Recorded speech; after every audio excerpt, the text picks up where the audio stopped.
Praise the Lord. How wonderful to meet you again through this program. If this program is being a blessing to you, we encourage you to share it with all those who may be in need to hear from God's word.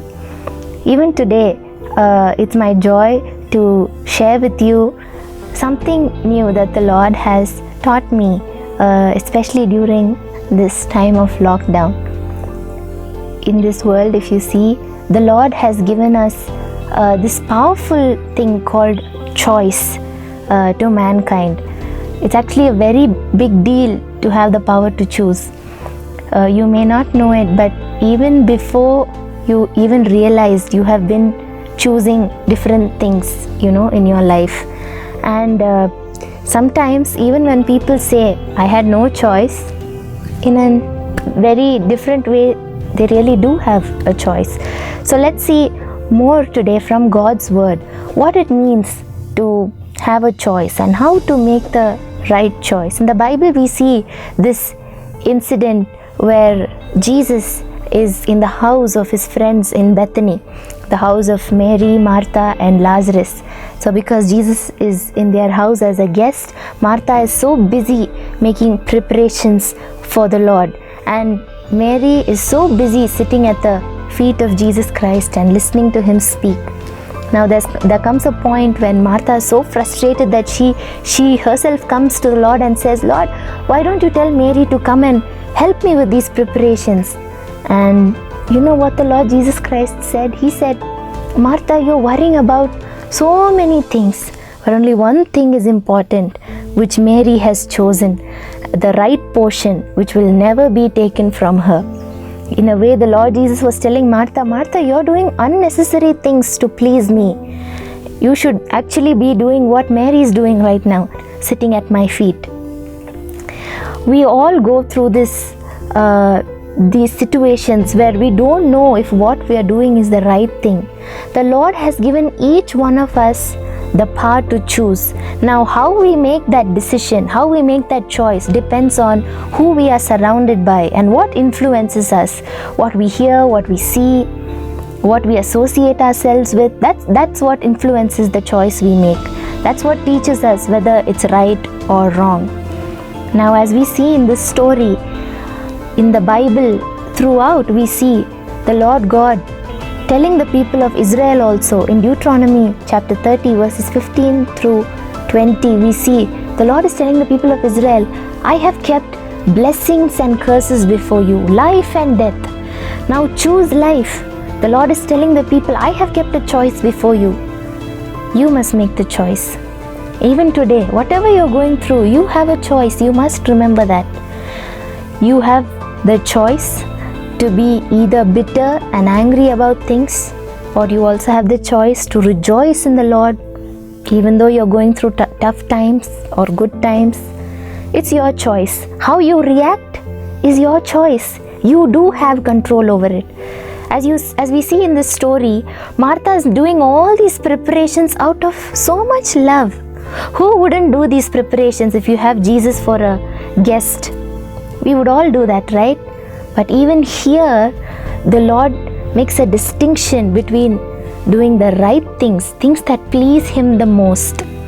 Today we need to evaluate what are the things that I am doing and does it please the Lord? Is it the right choice in the eyes of God? So how do we know which is the right choice? What makes us decide what pleases the Lord? I've learned two things. The first thing is the Word of God, the Bible. As you keep reading it, you begin to realize what are the things that pleases God, what are the right things in life, what are the most important things, permanent things of this life. Sometimes we may go on doing some things that may strain us, they may take all our energy away, and we may be thinking we're doing a great thing, but in the end they may be vain things, meaningless things. But as you read the Bible, you come to know which are the best things, which are some of the works that you must focus on. It's like a textbook that you can always refer to in every area of your life, the Word of God. The second thing that can help us to make the right choice or the right decision is the Holy Spirit.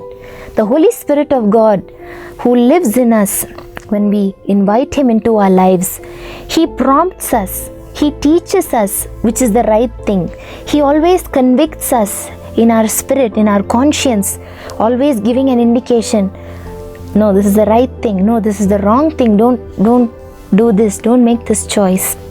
The Bible tells us in John chapter 14, in John chapter 16, that the Holy Spirit is our guide, is our teacher, who will teach us all things, who will remind us all things that the Lord has told us, and He will guide us in everything. What a beautiful promise. Today, if you're struggling to make the right choices in life, or if you just are blank, you don't even know if it's a choice or if it's a good thing to do, right now the Lord wants to help you in that particular struggle that you're going with. He will be your guide. He will be your helper. Today, shall we look to the Lord for His help? Let's pray. Lord, we thank You for this time, and we all come before Your throne of grace, O God. We are coming to seek Your help to make us like You. We are asking Your help, O God, to give us clarity of mind. Lord Jesus, right now I pray with my friends, O God, hallelujah. Holy Spirit, I pray that You will fill each one of Your children with Your wisdom, O God. I don't know what Your children are struggling with, what is disturbing them right now, but whatever it is, O God, I thank You that You have given us the power to choose. You have not made us like pre-programmed robots that have to just follow a set of rules, but You have given us the free will to decide and to choose. But right now we bring that free will, we bring that power of choice, and we commit it to You, Holy Spirit. May You lead us to make the right decision. May You lead us to make the good one, the positive one, the better one, O God. The Bible says all the ways look right to a man, but in the end they lead to destruction.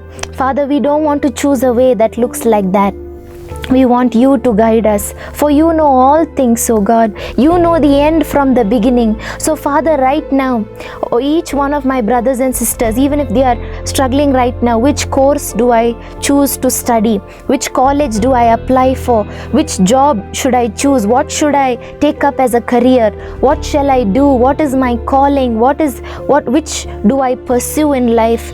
Which should I buy? Which should I sell?